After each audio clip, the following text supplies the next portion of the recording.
See, this is the thing, right? Because we're born in the West, in Britain. Yeah. Religion gets attacked all the time.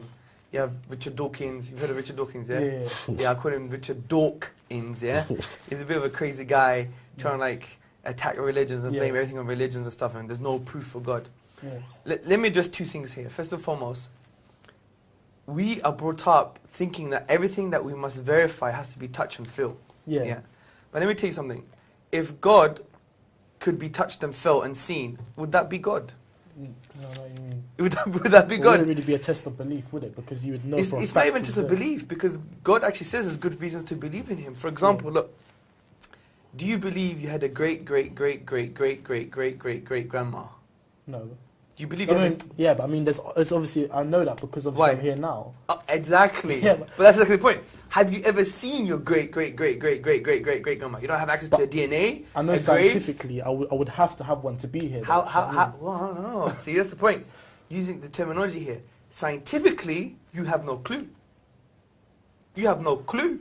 Scientifically, you're just dumb on this position. Or we're dumb on this position, because what does science say? Science say we can only verify the physical world on things that we can touch and feel.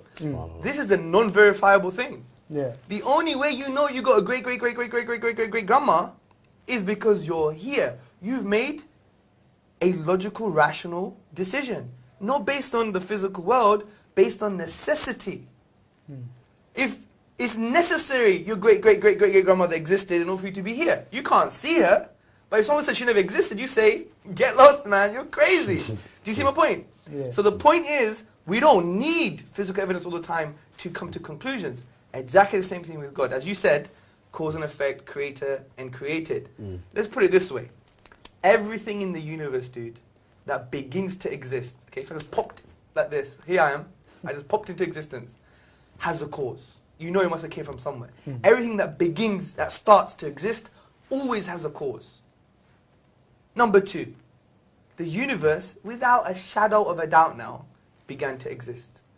Based on philosophy, mathematics, Big Bang. You know about the Big Bang, yeah? Yeah, well, yeah. It's not that thing after too many curries, right? Yeah, the Big Bang, okay? So from all this, we know the universe began to exist. So what logically follows?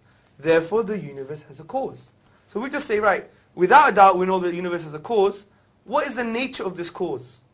Well, if you create the universe, it can't be part of the universe. Because if it's part of the universe, then that would mean the universe existed and didn't exist at the same time. Madness. Does that make sense? No. That's just crazy. Madness. Can Abu Bakr exist and not exist at the same time? Don't make no Although we sense. may want him not to exist, because he talks a lot, yeah? Yeah, I'm kidding. So there's that. It must be one, because they're knocking on the door. We don't assume there's Manchester United football team behind the door, right? We say it's one person, isn't it, yeah? It's the most logical explanation. We know it must be all-powerful. He didn't create a grain of sand, he created the whole universe, right? Yeah.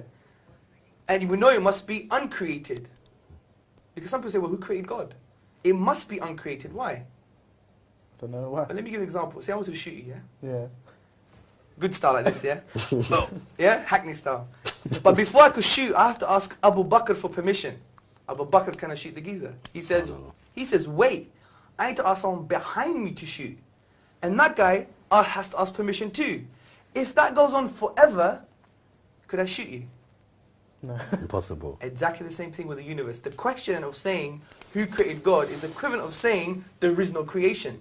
Because you need a final point. Because if it went on forever, we would never have creation in the first place. So look what we've just done, just very simply. We've said there's a cause for the universe.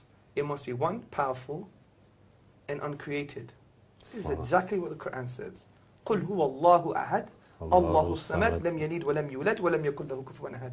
Say God is one, unique, eternal, self-sufficient. He begets not, nor was he begotten. He's uncreated. And there is nothing like him. He's immaterial. He's outside of the universe. Yeah. So just using our aql in Islam is our intellect. Reflection, as the Quran always tells us to reflect. He uses the word يَتَفَكَّرُونَ, for those who reflect. Because the Quran is sort of reflecting human beings. So when we come to the conclusion that there must be a God. For me, I think that's irrefutable evidence there. Yeah. We could even go slowly through it again. You can Because they were very basic concepts, weren't they? Yeah. So there's evidence for it. Yeah, there's evidence for it. And then what I would say now is, well, is God an absentee landlord? He just give you the keys and will go away. No. How could we apply something to God that we'll never apply to ourselves? I got a BlackBerry, right? What came with my BlackBerry? A manual came with my BlackBerry. No. Human beings made this, No. and they made the manual. No. So we make manual for things. But We're saying God wouldn't give us guidance. We're actually Subhanallah. being saying lesser for the being that created the whole universe. Subhanallah. We must be chiefs if we think that, man. We must be crazy. So the point is, it only makes sense that he gave us revelation. Now the question is, what is the revelation? That's a profound point. We need